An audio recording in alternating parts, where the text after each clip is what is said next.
네, 이번 시간 또 계속 시작을 해봅시다.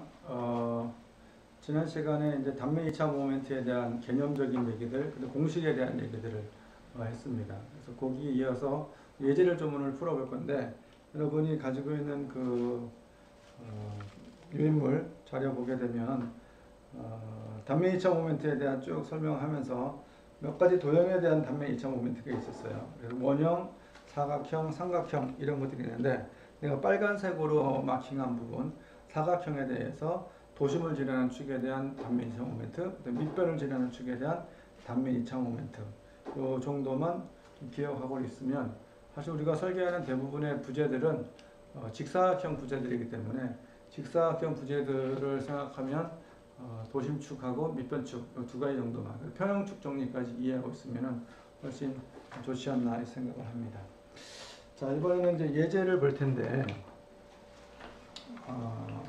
두 가지 예제가 있어요. 첫 번째로,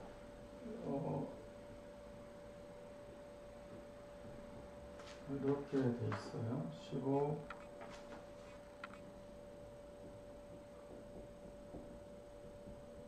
15, 10, 30. 그 다음에 이렇게 되면 12고 22. 그래서 X축, Y축에 대해서. 다음 단면에 대하여 X축, Y축에 관한 단면 2차 모멘트 IX하고 IY를 구하라. 이런 얘기네요. 자, T자형 도형인데, 우리가 사각형으로 딱 단일 도형이라면 모르겠는데, 이게 지금 T자형으로 이게 됐으니까, 이것도 복합 단면이 되겠죠. 그죠? 복합 단면이에요.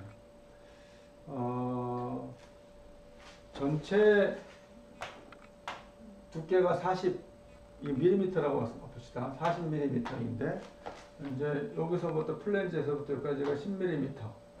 여기가 외부라 그래요. 외부 플랜지. 요거를 플랜지라 그러고, 요걸 외부라 그래요.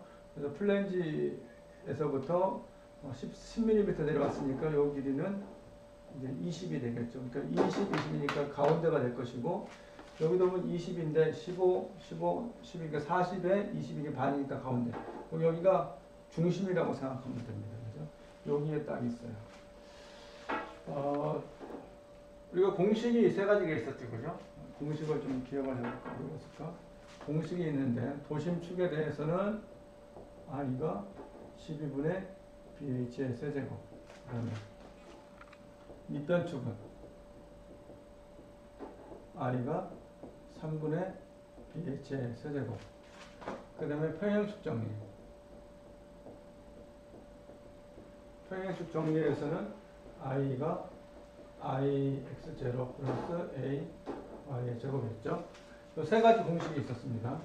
그래서 세 가지 공식을 적절히 응용해서 이 문제를 풀 건데, 우리가 면적을 구할 때 보게 되면 요거 따로따로 떼어내서 구해서 합해줬잖아요. 그죠? 그래서 요거는 어떻게 보면은 두 가지 방법이 있을 것 같아요. 하나는 요거는 요거 플러스 요거가 된다든지, 아니면 큰 거에서 마이너스 요 두 개를 한다든지, 이렇게 할 수가 있죠. 요 큰 거에서 요거 두 개를 빼주면 되겠죠. 그죠? 두 개를 뺀다는 얘기는 뭐 요거 두 개 합하게 되면 또 이런 사각형 하나 만들어 줄 수 있으니까 그렇게 구할 수도 있을 것 같아요. 그래서 우리는 이해를 하기 위해서 첫 번째 케이스로 한번 얘기해 봅시다. 우선 IX를 구해볼 텐데, 이 IX를 구해볼 겁니다. 그러면은 IX는 결과적으로 IX1 플러스 IX2. 이거를 1번이라고 그러고, 이건 2번이라고 하면 되겠죠? 다시 말해서, 요거를 1번, 요거를 2번으로 생각하면 되겠어요.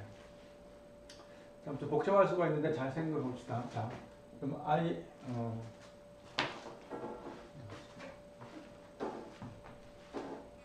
IX1은 어떻게 볼까요?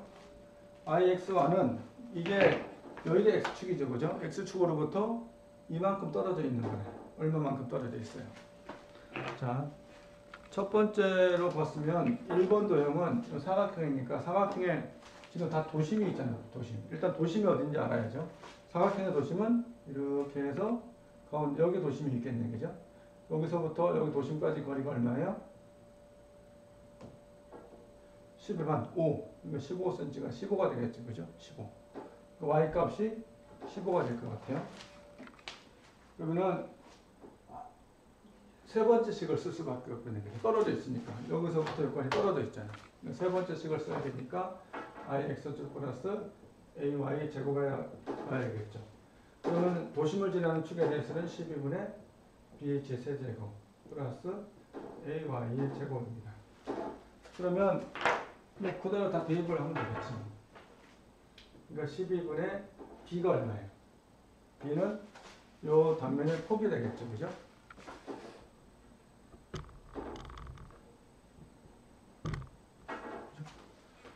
단면의 폭, 요 폭이 되겠죠. 폭, 이게 b고, 요게 b입니다.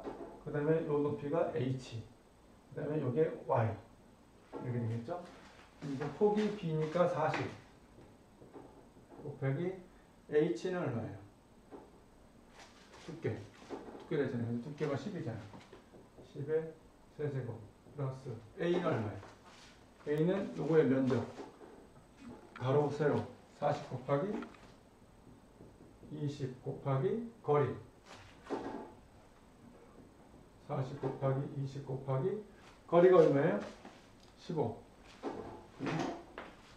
15의 제곱이 되겠죠. 이것이 x1이에요. 계산을 해봐야죠. 여러분도 지금 눌러보세요. 지금 따라가는 거니까 40 곱하기 40 곱하기 40 곱하기 1000 12 플러스 80 곱하기 15 곱하기 15 자, 183,333 mm 4제곱이 되겠어요. 자, 단위 얘기 안 했는데 단면 이차 모멘트는 면적 곱하기 거리의 제곱이니까 면적은 밀리미터의 제곱, 거리도 밀리미터의 제곱이죠. 두 개 곱하면 밀리미터의 4제곱이 되는 거죠. 거리의 4제곱이 단위입니다. 단위 기억하고 있고. 자, ix2를 구해봅시다. ix2는 두 번째 거. 이게 2번 도형이죠. 2번 도형은 도심이 어디 있어요? 30의 반 15. 여기에 있겠네. 그죠? 요 거리가 10이 내려왔으니까 5만큼 남아있겠네. 그죠? 5만큼 떨어진 거리가 도심이 되겠어요.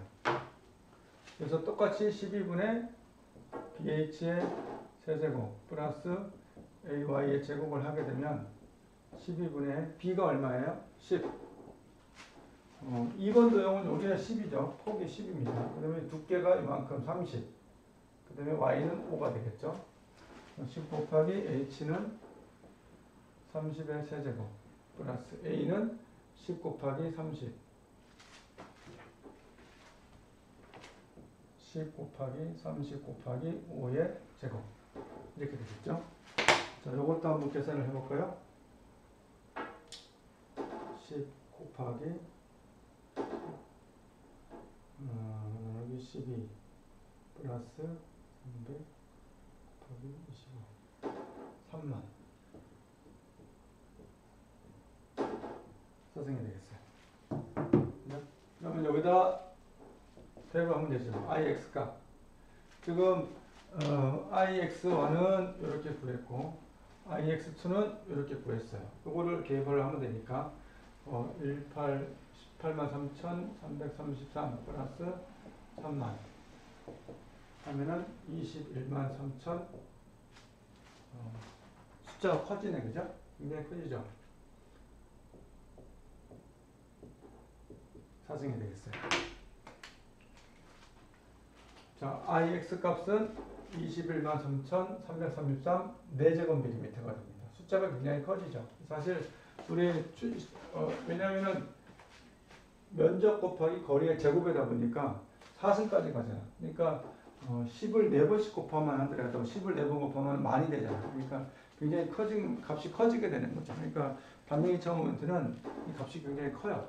그러니까 여러분이 숫자가 크게 나온다고 해서 당황하면 안 됩니다. 특히 건축은 치수 단위를 밀리미터 단위를 쓰기 때문에 밀리미터 단위를 썼을 경우에는 이렇게 숫자가 엄청 커지는 결과가 나올 수도 있어요. 특히 단면 2차 모멘트, 즉 단면의 성질에서 면적 모멘트라든가 단면 2차 모멘트라든가 이제 다음에 할 단면 개수라든가 이런 값을 구할 때 보게 되면은 굉장히 그 숫자가 커지게 됩니다. 숫자가 커지니까 이거 틀린 거 아니야? 라고 이렇게 당황하는 경우도 많이 있는데 틀린 게 아닙니다. 그러니까 숫자가 크다고 해서 당황하지 말고 그대로 믿음을 가지고 받아들이면 됩니다. 그래서 IX 값은 이렇게 구할 수가 있습니다. IX는 두 개를 나눠 가지고 이렇게 구한 다음에 두 개를 합하게 주게 되면 되겠죠. 두 번째 이제 IY를 구해봅시다. 이건 지우고.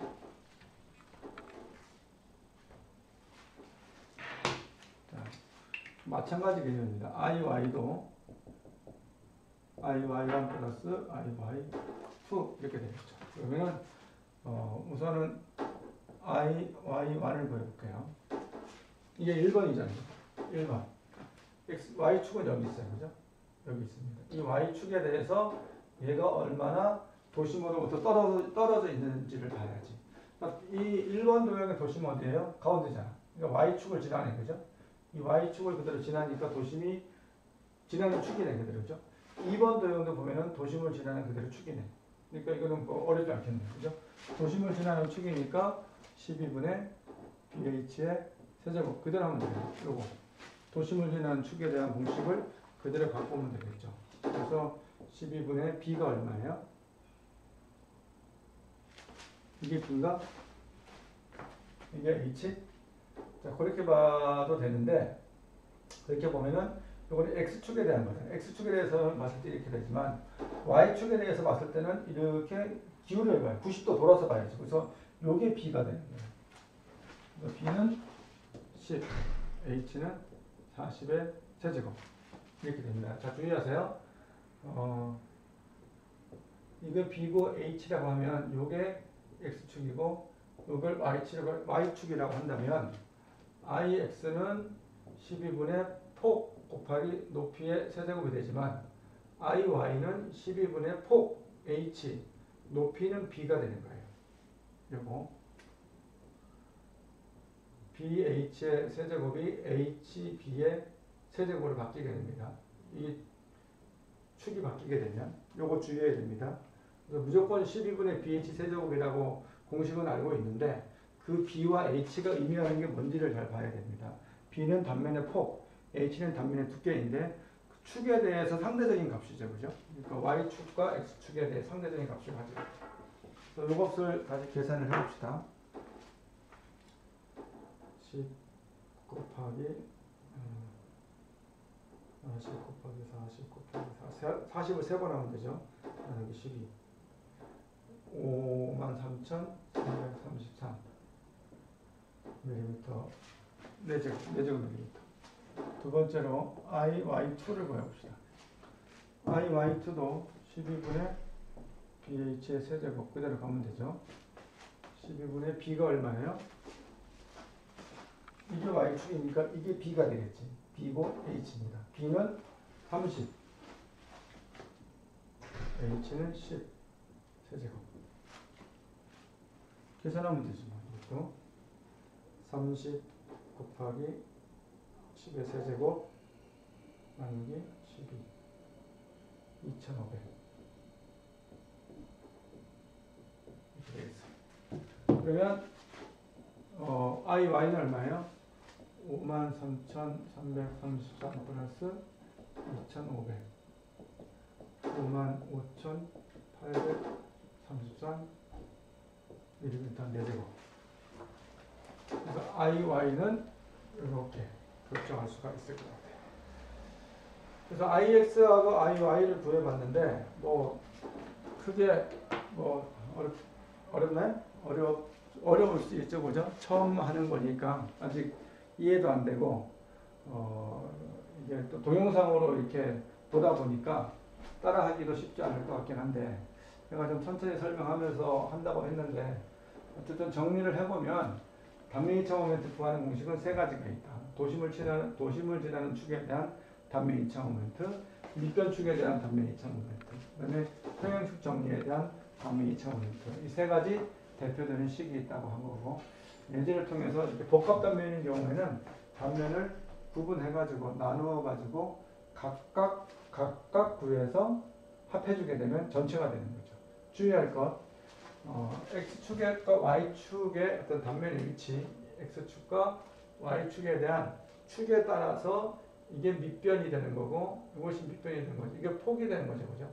Y축에 대해서는 이게 단면의 폭, 이게 두께가 되겠고, X축에 대해서는 이게 단면의 폭, 이게 두께가 되겠죠. 그래서 그 폭과 두께의 상대적인 개념, 요걸 좀 기억하고 있어야 될 것 같습니다. 첫 번째 예제 그렇고, 두 번째 예제가 하나 더 있죠. 유인물에 두 번째 예제 Z자 모양의 단면이네요. 지울까?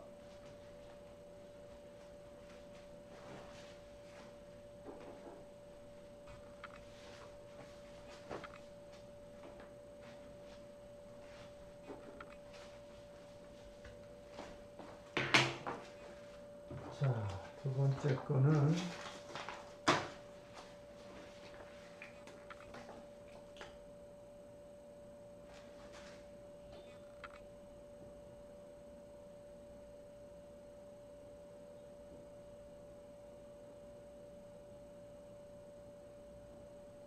이런 Z자 형태고, 잘 안 보여서 2cm, 3cm, 3cm.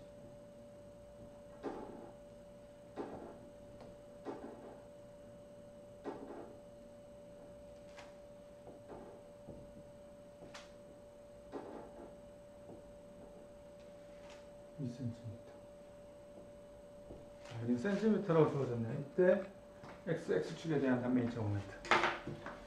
X축에 대한 단면 2차 모멘트. 이걸 구하라는 겁니다. X축이, 이게 X축이 되겠죠. 이 축을 지나는 도형. 축을 가만히 보면 2cm, 3cm, 3cm, 2cm니까 5cm죠. 그죠? 두께의 반을 지나는 축이니까 도심이 있을 것 같아요. 도심을 지나는 축인 것 같아요. 이거는 이제 아까 첫 번째 예제보다는 간단한 것 같아요. 이거는 이렇게 구해봅시다. 전체 이만큼 있죠. 6에 10. 여기서 이렇게 된 거 있죠. 그죠? 이렇게 두 개가 있잖아요. 그죠? 왼쪽에 있는 거, 오른쪽에 있는 거. 2cm니까 4cm에 6cm. 요걸 빼주면 될 것 같아요. 두 개를. 어렵지 않은 것 같아요. 그죠? 여기서 큰 거에서 1번에서 2번을 빼주면 되겠죠. 그죠?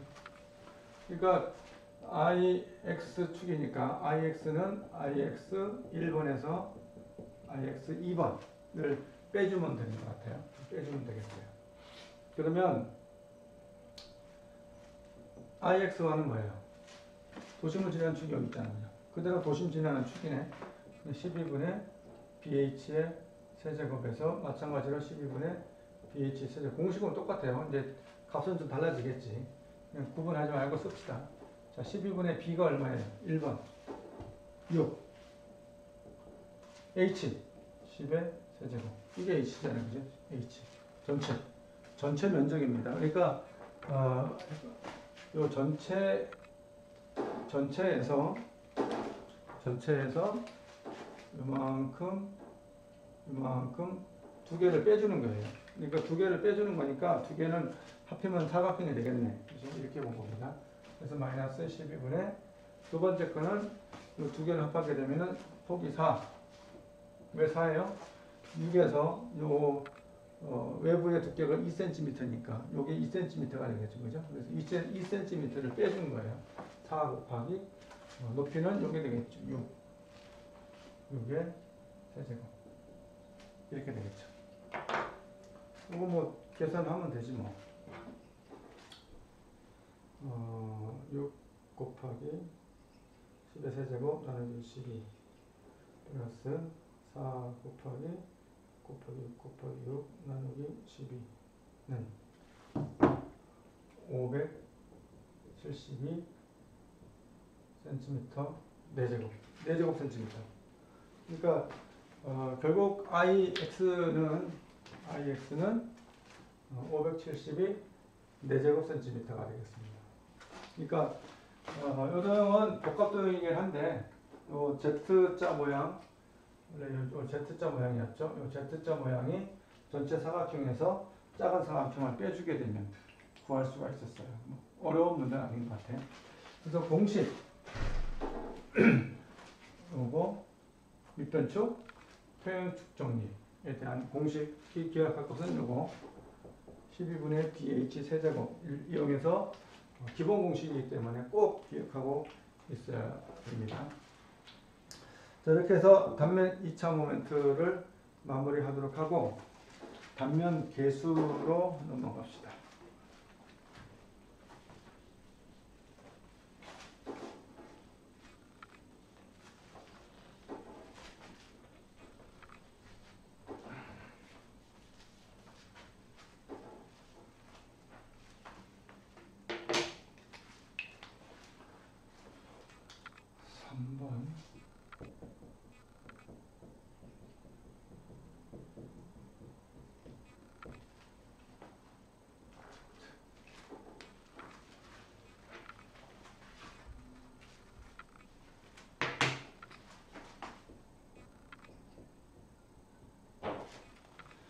단면 계수라는 개념이 하나 있는데 간단하게 Z 기호로 봤을 때 Z 또는 뭐 S라고 쓰기도 합니다.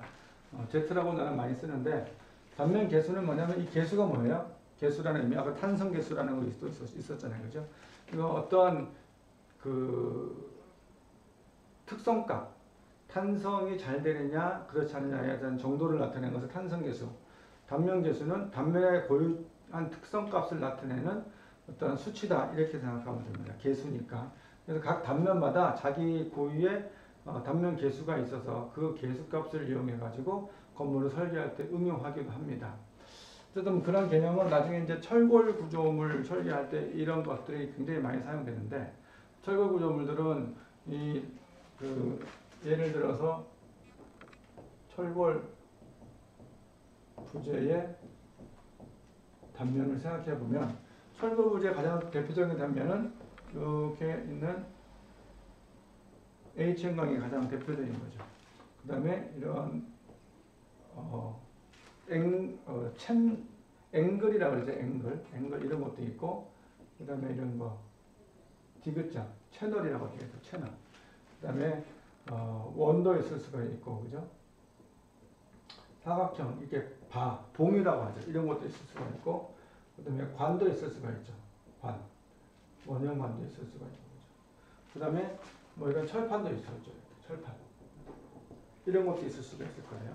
그래서 다양한 형상, 이 H 형광만 하더라도 이 폭을 B라고 그러고 이 높이를 H라고 그러고 이 두께를 T1, 이거를 T2 이렇게 한다면 H 형광도 보게 되면은 H 곱하기 B 곱하기 T1 곱하기 T2라 해가지고 이게 수십 가지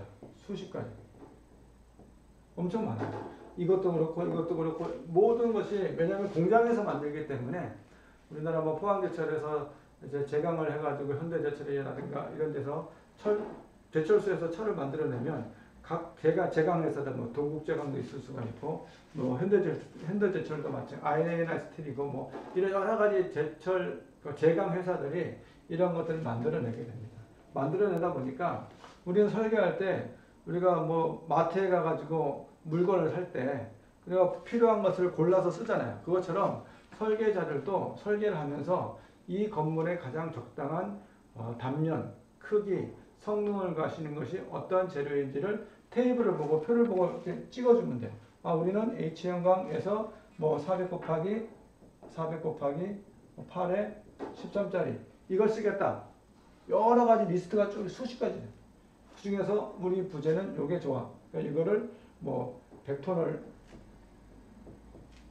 100톤 정도 주문하면 돼. 그래서 주문하면 이제 공장에서 사갖고 오는 거죠. 그랬을 때 어떤 것을 보고 선택을 하느냐? 우리가 마트에 가서 물건 살 때 보게 되면은 뭐 과자를 하나 뭐 음식을 사더라도 성분이 어떤 건지, 어떤 회사 건지, 뭐 거기 맛은 어떤 건지, 뭐 그런 것들을 다 꼼꼼히 살펴보잖아요, 그죠? 그런 것처럼 철골 부재도 설계할 때 이런 것들을 꼼꼼히 살펴보면서 선택을 하게 되는데, 선택할 때 보는 값 중에 하나가 이 단면 계수예요. 단면 계수. 그래서 하중을 받은 어떤 기둥, 하중을 받은 어떤 보가 그 하중을 견디기 위해서 이 정도의 단면 성능을 가져야 된다라고 한다면 그 단면 성능은 단면 계수로 평가되는 경우가 많아요. 탄성 계수는 대부분 같은 재료면 일정하기 때문에, 왜냐하면 탄성 계수는 재료의 재질과 관계된 거예요. 그러니까 철광석 그 회사에서 동일한 제품으로 만드는 원재료가 똑같으면 탄성 계수는 거의 같다고 생각하면 돼요. 탄성 계수는 거의 같은 상태에서 단면의 이 폭과 높이, 두께에 따라서 뭐가 달라지냐면은 무게도 달라질 수 있겠지만은 중량도 달라지면서 동시에 단면 이차 모멘트도 달라지기도 하고 단면 계수도 달라지기도 해요. 근데 여러 가지 식 중에서 복잡하니까 특히 단면 계수라는 것을 특정화시켜서 이 단면 계수 값을 보고 하중을 견디는 성능이 얼만큼 되는지를 판단하고 그 판단한 근거를 가지고 단면 계수 값에 가장 근접한 이런 부재들을 선택해서 사용한다라고 생각하면 됩니다. 그래서 단면 고유의 성능의 특성 값을 나타내는 것을 단면 계수라고 생각하면 되고, 이 단면 계수가 구조물 설계할 때 많이 사용되는 개념으로 정리가 될 수가 있어요. 그래서 기본적인 개념은 이 정도 얘기를 하고 다음 시간에 이어서 단면 계수에 대해서는 구체적으로 좀 더 얘기를 하도록 하겠습니다.